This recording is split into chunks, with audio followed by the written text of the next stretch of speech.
In our lead story today, we're going to bring you to the sky above Lebanon, where the thunder and bellow of Israeli air attacks has grown louder and louder in recent days. Israel has spent months prosecuting a brutal offensive in the Palestinian territory of Gaza, working to root out the militant terror group Hamas.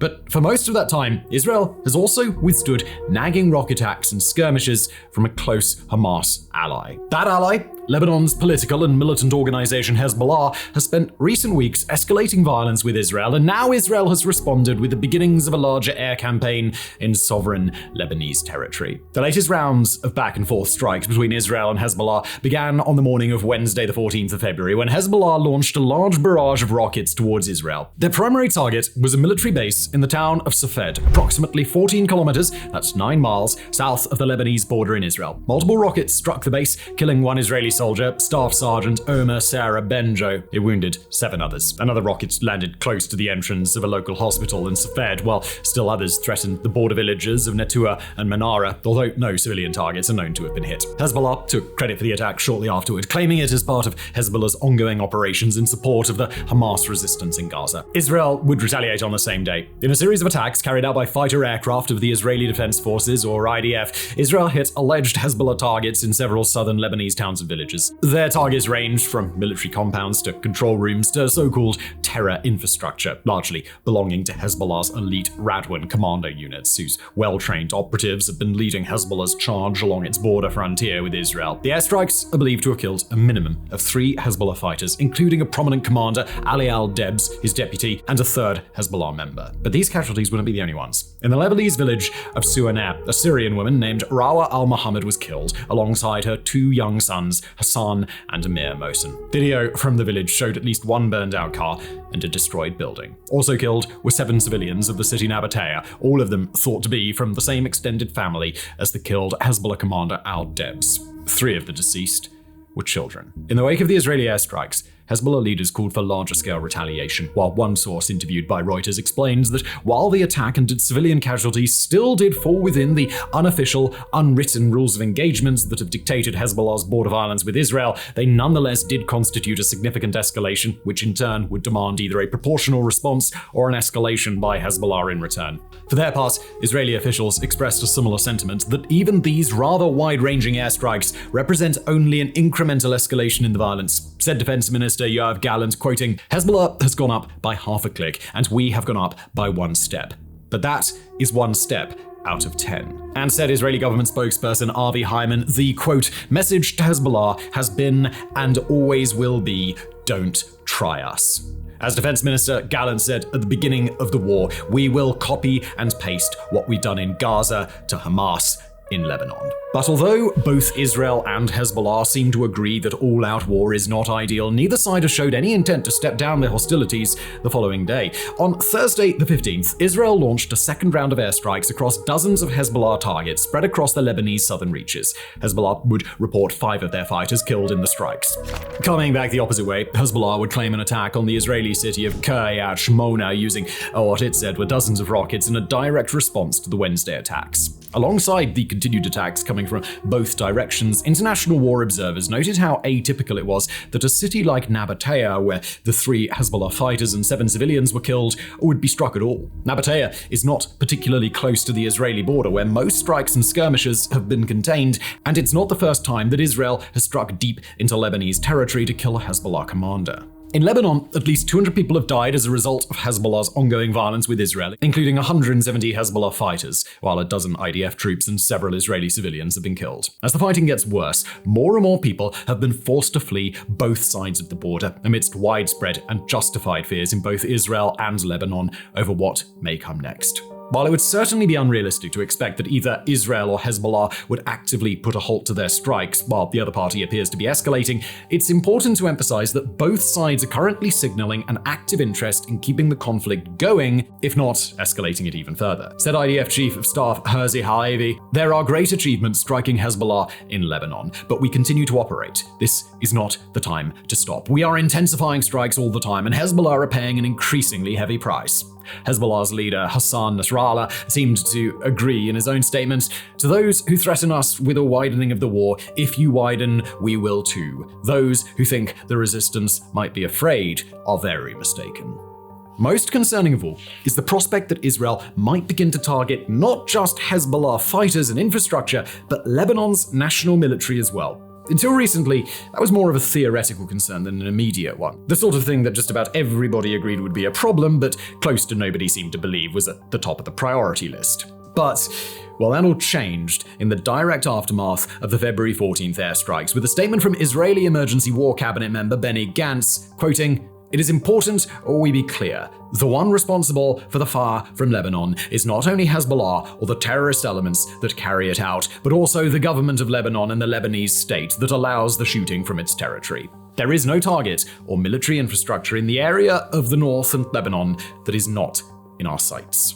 As for why Israel would want to strike Lebanon beyond just the Hezbollah organization, it's important to understand a key point here. While Hezbollah, like the Gazan organization Hamas, is a non-state militant organization that gets a whole lot of funding and operational support from Iran, it's not like Hamas in the way that Hamas is basically isolated within its own territory. Hezbollah, unlike Hamas, plays an active role in the politics of the sovereign nation that claims its territory. Hezbollah holds 15 of Lebanon's 128 parliamentary seats, and it's widely understood to hold a controlling influence in Lebanese politics as a critical member of the governing coalition. It also directly controls much of Lebanon's territory, and it's seen by many Shia Muslims in Lebanon as their rightful defender from Israel. While the Lebanese military is a largely Christian organization, known for its own tiffs with Hezbollah, it's nonetheless under the control of a political majority in which Hezbollah plays a major part. Whether Israel may suspect that the two groups share closer links than is publicly known, or may seek to launch a preemptive strike to prevent the more dangerous equipment of the Lebanese military from being useful in a potential war, is harder to say. And as for whether Israel could sustain a second front, in addition to its ongoing war against Hamas in Gaza, at least on paper, the answer does appear to be yes. Even with the full force of the Lebanese military behind it, Hezbollah would be outmatched in a direct confrontation with Israel, regardless of whether it's facing the entire IDF or the forces left over after Israel's troops in and around Gaza are factored out. Israel proved in both 1982 and 2006 that while attaining long-term military objectives in Lebanon might be difficult, it's far less of a challenge to deal with Lebanon's armored vehicles, troop columns, artillery, and that sort of thing. In fact, the military imbalance between the two nations has gotten even greater since then. Just for example, Lebanon has a total of 9 combat-capable propeller planes ready to fight off an Israeli air campaign involving hundreds of advanced F-15 and F-16 fighter aircraft and several dozen 5th-generation F-35s. Simply engaging in head-to-head battles, Israel would be at a massive advantage even against a combined Lebanese and Hezbollah assault. But far less likely is the prospect that Israel could just strike the Lebanese military with impunity or with any expectation that a large-scale attack wouldn't draw Lebanon proper into the war. The problem with that comes not from the early battles, but from the quagmire it would create inside Lebanon. Despite the fact that they're regarded by Israel and much of the Western world as terrorists, Hezbollah does have broad support inside Lebanon, especially in its southern reaches where the bulk of the fighting would take place. A war would likely see Israel drawn into the same sort of staggered, progressive counteroffensive it's wrapped up in inside Gaza, fighting a popular insurgency with ample resources, extensive contingency plans, and support by the locals. But this time, if Israel forces a fight with the Lebanese military, it would functionally multiply the number of fighters Israel would have to wage asymmetric urban warfare against. It would also mean that those fighters would have weapons at their disposal that far eclipse anything Hamas can leverage inside Gaza. And worse yet is the impact that an Israeli offensive would likely have on Lebanon's future. Lebanon has been teetering on the brink of failed state status for the better part of 5 years amidst a desperate financial crisis, human rights abuses, and widespread corruption by the country's ruling elite. The nation isn't just unprepared to win a war against Israel, it's not likely to survive one. That, on its face, might seem like an assured victory for Israel, but the trouble is, Hamas is much better equipped to survive a war than the Lebanese government. Israel's war in Gaza is struggling to root out Hamas, and most experts agree that it'll be functionally impossible to actually dismantle Hamas entirely. Hezbollah is not only larger, better organized, better equipped, but it's got far more territory to retreat to inside Lebanon and a supportive population with significantly more resources and means to help Hezbollah oppose Israel. Short of the complete, years-long occupation of Lebanon and a systematic extermination of the Hezbollah movement, Israel is unlikely to wage a war in Lebanon without some vestige of Hezbollah surviving. And when the Lebanese government basically ceases to exist, that'll leave Hezbollah as the most powerful organization in what is essentially a power vacuum. Thus, an Israeli offensive against the Lebanese military that's anything short of a years-long total war risks empowering Hezbollah to take over Lebanon entirely when that Israeli offensive ends. In the days since February the 15th, Hezbollah and Israel have showed no sign that they might seek to avoid such a path. A French proposal to de-escalate hostilities, while not completely dead in the water, is badly stalled nonetheless, while the Netanyahu government is facing increased calls from its own political coalition and from displaced people in northern Israel to take direct military action. Israeli opposition leaders have accused Israel of surrendering in the face of Hezbollah rocket attacks, even despite Israel's retaliation. Inside Israel and around the world, analysts and commentators have been increasingly bold in suggesting that Israeli Prime Minister Netanyahu and his close allies would benefit directly from a prolonged war in order to prolong his time in office. And certainly a war with Lebanon would align with that objective if indeed it is the outcome that Netanyahu is after.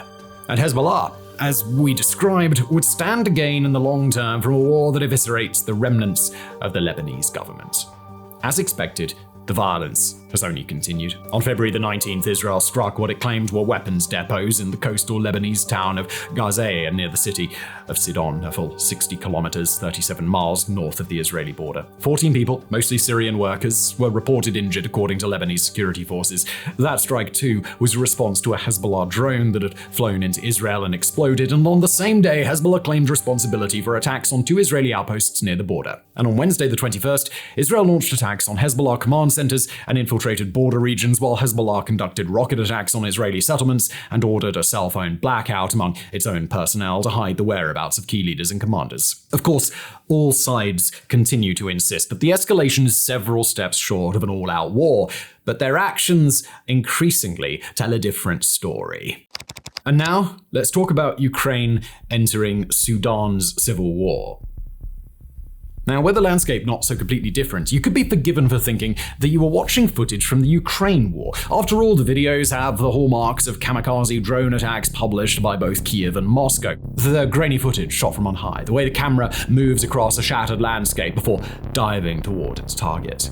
The cutaway to a remote image of said target exploding. But rather than being filmed on the chilly plains of the Donbass, these images were taken far to the south, over 3,600 kilometers to the south to be precise, in the heart of Sudan's civil war. Only they aren't evidence that Sudan's warring factions are copying Ukrainian tactics. Instead, if recent reporting is to be believed, these drone attack videos are evidence of something far more consequential: the presence of Ukrainian special forces fighting in Sudan's conflict. Kicking off in April 2023, the Sudanese civil war is currently one of our planet's great underreported conflicts. While Ukraine and Gaza, and even smaller conflicts like the gang war in Ecuador, fill headlines, you can peruse the media for literally weeks without seeing anything about Sudan.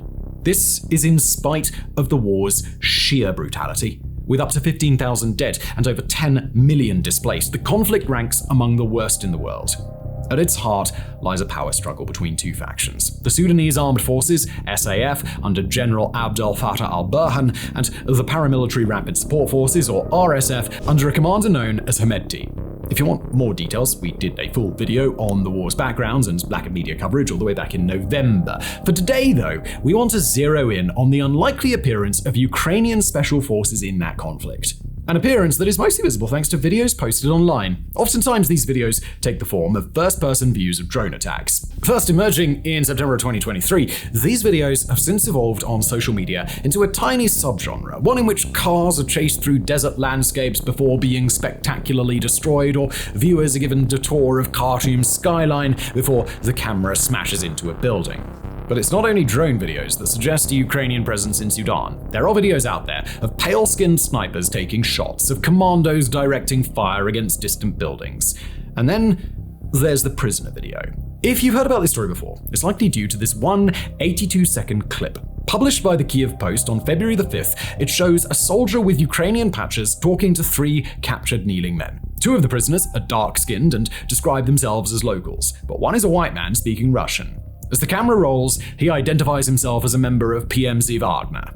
That's the same Wagner group that captured the city of Bakhmut last May, the same one that then tried to march on Moscow, shooting down Russian aircraft along the way. Since the death of its leader, Yevgeny Prigozhin, the group has faded into the shadows somewhat. Its role in the Ukraine war effectively ended. But it's still out there, far from Europe, running operations in places like Africa to protect Russian interests. And it's here that we get to the reasons why Kiev's forces are in Sudan. From all available evidence, it seems they are in the process of hunting down Wagner mercenaries. Now, to be clear, not everyone agrees that this is what's happening. Speaking to World Crunch analyst Hagar Ali from the German Institute for Global and Area Studies, claims that the presence of Ukrainian special forces in Sudan cannot be authenticated beyond doubt. On their Telegram channel, Wagner likewise deny operating in the country. Privately, though, Western officials have told publications like The Economist that at least some of the videos are real, that a small team of Ukrainians are targeting Wagner and RSF positions in the heart of this sprawling civil war. If that's the case, then the question becomes, well, why are they there? And we'll focus on the Ukrainian answer to that in a moment. For now, though, we want to briefly turn our attention to what the Sudanese might be getting out of it, and why the Sudanese armed forces and General Abdel Fattah al-Burhan likely invited them in the first place. One major reason may well be that the war has so far gone badly for the SAF. Despite having, as Sudan's official army, heavier weaponry than the RSF, the SAF has been chased out of former strongholds and lost control of 80% of the capital. Part of this is due to superior tactics in the RSF, but some of it is also due to supplies of foreign weapons the group has been getting. Last year, an anonymous Sudanese official briefed CNN that the RSF had been given badly needed surface-to-air missiles by Wagner. So, by some estimates, the group may even have supplied up to 90% of the RSF's specialized weaponry. Now, that is most likely an overstatement, but it does demonstrate how dangerous the SAF thinks cooperation between Wagner and the RSF is. Remember, the SAF are guys who know Wagner intimately. As a legacy of the former regime overthrown in 2019, the Sudanese armed forces were there when Wagner first arrived in Sudan in 2017 as hired goons for former President Omar al-Bashir. They've seen the group up close and they know how it operates, and the fact Wagner aligned with the RSF once civil war broke out clearly scares them. This may be why General Abdel Fattah al-Burhan reportedly met Ukrainian President Volodymyr Zelensky last September. According to Zelensky, the two, quote, discussed our common security challenges, in particular the activities of illegal armed groups financed by Russia. Shortly after, the first videos of kamikaze drone strikes began appearing online. Now, that's not to suggest that the SAF has hired the Ukrainians as mercenaries. More likely, the two are working in lockstep to disrupt what they perceive as a common problem: the Wagner group's plundering of Sudan's gold. Since arriving in Sudan, Wagner have set up a vast, sophisticated gold smuggling operation. In a post on Substack, defense reporter Preston Stewart estimated that the group made around $1.9 billion smuggling nearly 33 tons of gold bullion in the first year of the Ukraine war alone. Prior to Sudan's collapse, that gold smuggling was used to pay off the Kremlin for the weapons it shipped to both the SAF and the RSF. But it was also a way to circumvent Western sanctions slapped on Moscow in spring of 2022. After leaving Sudan, Wagner's gold is reportedly taken to the United Arab Emirates, which then ships it on to Russia, although we should note that the UAE denies this. Whatever the truth, there's no doubt that it's a lucrative business. Aside from helping Russia avoid Western sanctions, the smuggling also enriches both Wagner and the guys who control the gold mines, the RSF.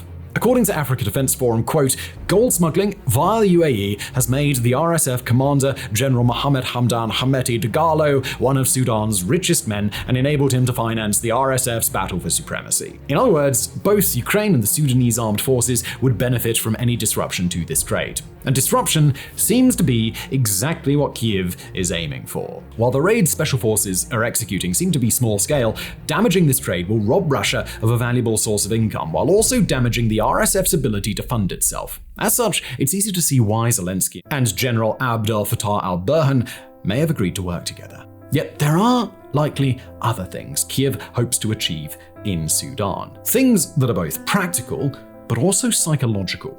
On the practical side, Ukraine may be using Sudan as a place to source or move weapons. With the US aid package at time of writing still stuck in Congress, Kiev is desperately short of everything from shells to artillery pieces to air defenses. Sudan could therefore be an ideal place for gun running. While the SAF is too busy with its own fight to supply shells, it's not inconceivable that other nations are clandestinely shipping Ukraine arms amid the fog of the civil war. Useful as this is, though, is probably the psychological side that Kyiv most cares about, a side that sends a message to mercenaries working with Russia. Kirilo Budanov is Ukraine's head of military intelligence, a 38-year-old with a penchant for propaganda and pulling off spectacular stunts behind the lines. It's Budanov's people who were behind the destruction of Russian aircraft on air bases hundreds of kilometers from Ukraine, likely Budanov who directed the bombing of the Kerch Strait Bridge in 2022.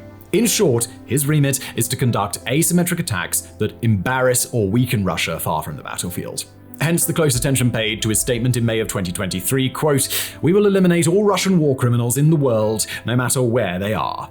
By publishing videos of Ukrainian special forces killing Wagner members and destroying their infrastructure in Sudan, Budanov is sending a message.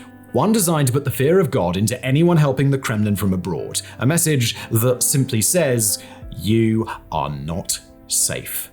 Such tactics are not unusual. Israel's Mossad routinely assassinates enemies abroad. Just this week, Russia seemed to have organized the killing of a defector who'd fled to Spain. Still, just because others are doing it doesn't mean it's not effective. And Kyiv will be hoping that the psychological impact of its operations in Sudan spills over into other African nations Wagner are operating in. One such example is the Central African Republic, where over 1,000 Wagner members are exploiting diamond mines and acting as personal protection for President Faustin Archange Touadéra.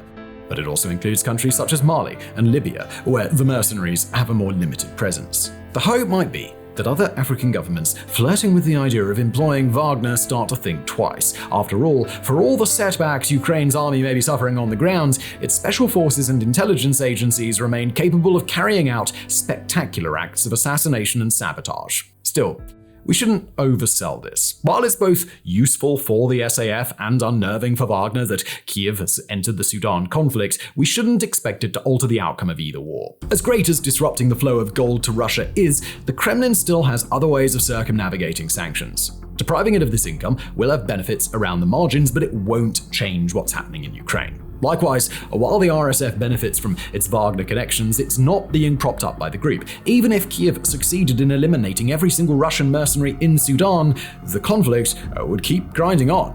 Nonetheless, there is one major way in which Ukraine's actions now may benefit it in the long run. Kyiv currently has few friends on the African continent compared to Russia, many that aren't actively pro-Putin and neutral or half-heartedly support Ukraine mainly to stay on America and Europe's good side. If the SAF win this current conflict, though, Kyiv may find itself with an extremely friendly government sat in Khartoum, a government that controls one of Africa's largest, most strategically located countries. Such an outcome is far from certain. For most of the war so far, the RSF has been making major gains at the SAF's expense. Just a month or so ago, a victory for Hemedti appeared all but inevitable. But that all changed on February the 19th, when the SAF broke the siege of Omdurman. That's Sudan's largest city. According to the Sudan War Monitor, such a victory could mark the arrival of a new phase in the nearly year-old war. To quote, "This latest development raises the army's hopes of retaking the entire capital using the same tactics of slow,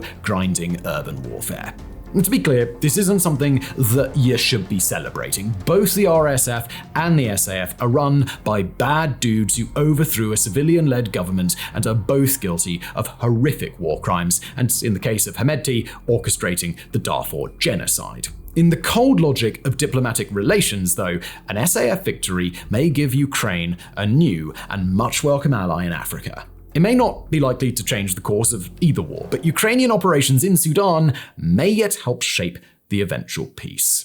And now, let's pivot to the Democratic Republic of the Congo, where fears around a neither free nor fair 2023 election cycle have given way to larger concerns of a likely void of foreign personnel in the country as a beleaguered United Nations mission picks up and heads home. In recent weeks, news broke that South Africa would be stepping in to fill the gap with a detachment of troops several thousand strong in order to try and keep the peace. The trouble is, South Africa's current force in the DRC is already raising questions about whether the country can keep them safe, and this week, those questions got a whole lot more dire. The incident in question came on February the 15th, when the South African military announced that 2 of its soldiers were killed and another 3 were wounded when a mortar bomb landed inside a foreign military base housing South Africa and other regional forces. The troops at the base were deployed as part of a mission by the regional bloc SADC, the South African Development Community, which includes Zimbabwe, Angola, Tanzania, and other members alongside South Africa, basically including everybody south of the DRC itself. The South African casualties on February the 15th were deployed to the eastern regions of the country as part of a peacekeeping effort to rein in one of the DRC's 120-plus armed militias, a particularly powerful, particularly violent one called M23. The South African deaths were the first after South Africa began taking part in the SADC's deployments in the nation.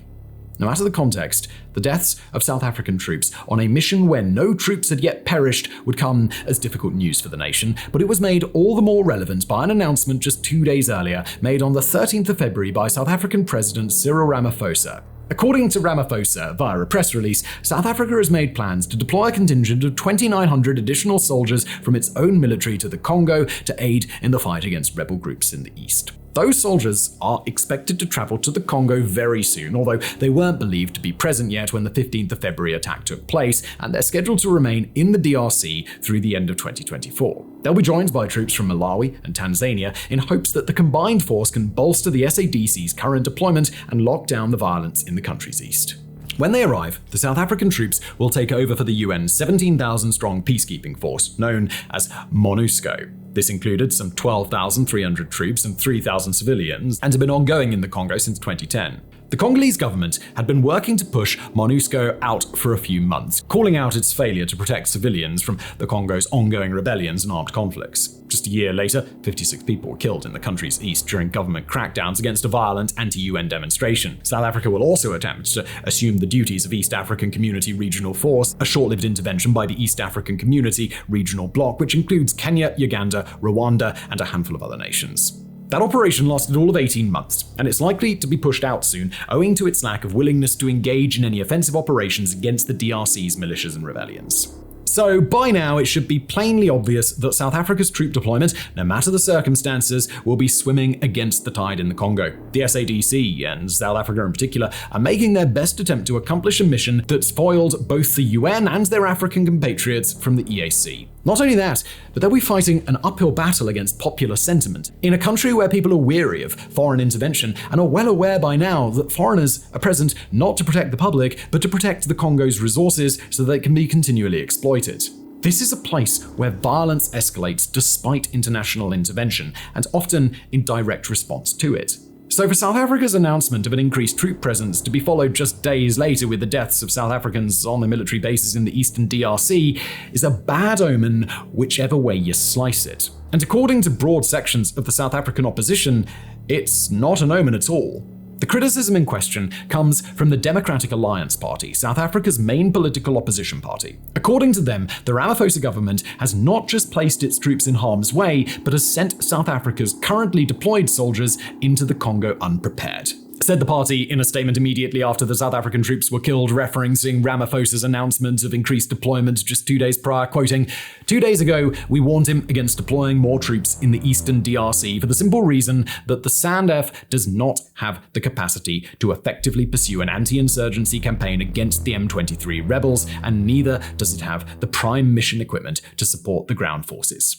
Putting that simply, according to the Democratic Alliance, South Africa is not ready to run this counterinsurgency, and the government's support for its soldiers thus far has been inadequate, even before the increased pressures and demands of a larger deployment. Ramaphosa has since pushed back against the allegations, stating that South Africa does, quote, "have the military hardware to engage in military operations such as those we are finding in eastern DRC. But Ramaphosa's claims haven't just failed to prevent the opposition from rallying against the planned troop deployments. Instead, they've been met with Democratic Alliance demands to pull South African troops out of the Congo entirely. While we aren't going to endeavor to take sides in the political elements of South Africa's internal debate, we do want to emphasize that if these South African troops are indeed not quite ready to conduct an effective counterinsurgency, then that's going to become a major problem very quickly. As we've said, South Africa's broader deployment comes as the Congo is reckoning with the failure of the East African Community's intervention, specifically because they refuse to take part in offensive operations.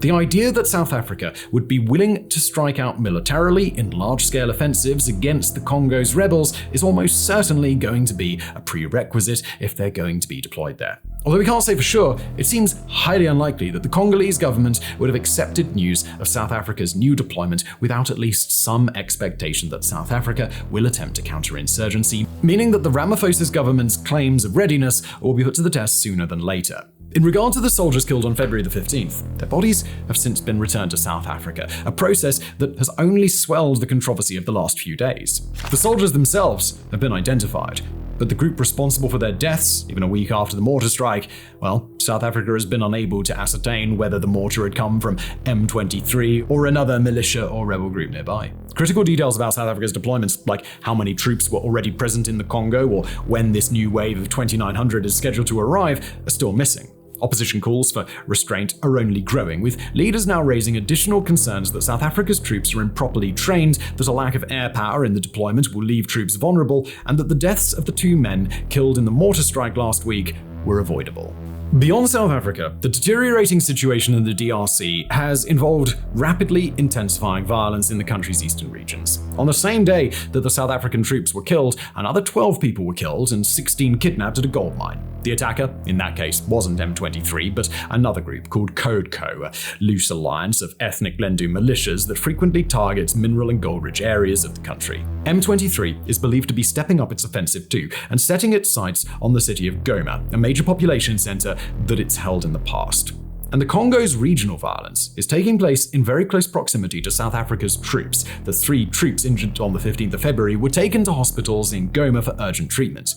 With unrest growing across the Congo and a rapidly intensifying battle over the rich deposits of copper, cobalt, gold, diamonds, and other precious metals overflowing across the country, more and more local militias are realizing that this is the moment to make some noise or otherwise to ready themselves for greater violence in the coming months. All the while, the ordinary people of the Congo are caught in between.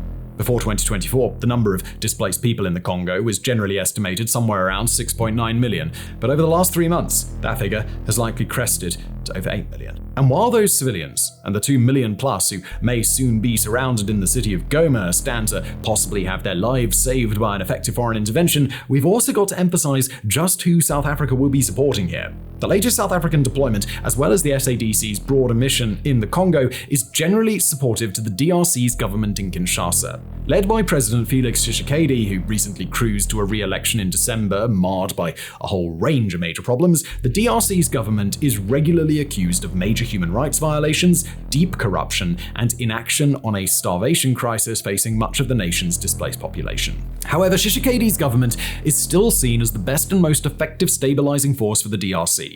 Most of the world seems to hope that Tshisekedi, with a little help from foreign troops, can do reasonably well in securing the Congo's incredible natural resources, which of course are in demand all around the world. Consistent access to those resources has long taken priority over addressing the countless abuses of the Congolese government, and that fact is unlikely to change whether it's the UN, the SADC, South Africa itself, or anyone else helping to prop up that same government for the years to come. And in our final story today, we're going to turn to the troubled waters of the Red Sea, where Yemen's Iran-backed Houthi rebel organization continues to launch attacks against commercial and military vessels alike. Their goal, like that of the Hezbollah organization in Lebanon, is to increase pressure on Israel and its Western allies and to end Israel's military campaign against Hamas in Gaza. But while a US-led Western coalition on the high seas has been largely able to slow down the Houthi assault, the Houthis notched a major achievement this week, a direct hit on a cargo ship in what may have been the single most effective strike of their entire campaign against global maritime trade. The target? A Belize-flagged, British-owned cargo ship called the Ruby Mar. Operated by a Lebanese company, it belongs to Southampton's Golden Adventure Shipping. On board, it was carrying roughly 22 metric tons of fertilizer that, in the event of a missile strike, could present an extreme risk to the survival of those on board. The ship's crew included 24 members hailing from Syria, Egypt, India, and the Philippines on a voyage en route from Saudi Arabia to Belarus. In the late hours of the evening on February the 18th, the Ruby Mar was targeted by 2 Houthi-launched anti-ship ballistic missiles. Both of the missiles would strike the ship, with one scoring a direct hit that caused significant damage to the hull close to the engine room and the other hitting the ship's deck. After a distress call went out, a merchant vessel and a Western Coalition warship were able to respond to the Ruby Mar's position, evacuating all hands and getting them out of harm's way. They've since been repatriated by the Djibouti Port Authority. But for the Ruby Mar, and for the Western Coalition, that is where the good news ends. After the crew abandoned the ship, Ruby Mar was observed to be taken on water. A maritime advisory put out in the following hours urged other vessels to keep their distance for fear that the Ruby Mar might sink before long. For their part, the Houthis claimed on February the 19th that the Ruby Mar had already sunk, although the video they showed was actually of a completely unrelated ship being scuttled in Brazil. As of Wednesday the 21st, the BBC has released new images of the Ruby Mar not yet sunk, but with its stern hanging low in the water and seemingly on track to be swallowed by the waves sometime soon.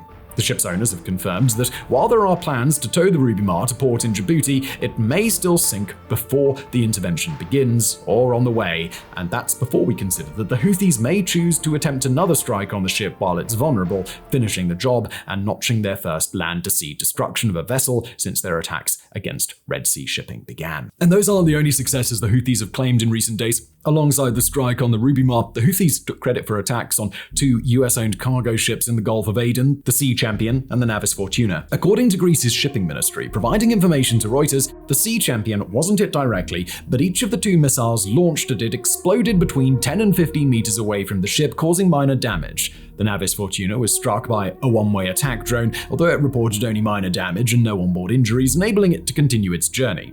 Even that wasn't all. Alongside the news of the 3 ship strikes, the Houthis claimed that their land-based air defense systems had shot down a US MQ-9 Reaper drone while the drone was, quote, carrying out hostile missions against our country. That is, the Houthis' country of Yemen. Per US officials, the Reaper was shot down by a surface-to-air missile while most likely being used to collect intelligence. And finally, there's one more piece of Houthi news to cover. Not a successful strike or even an attempted one, but a new capability added to their arsenal. In a series of strikes against 5 Houthi targets in Yemen on Saturday, the US claimed that it had struck and destroyed an unmanned underwater vessel, or UUV, and an unmanned surface vessel, or USV. Basically, it's a submarine drone and a remotely piloted boat.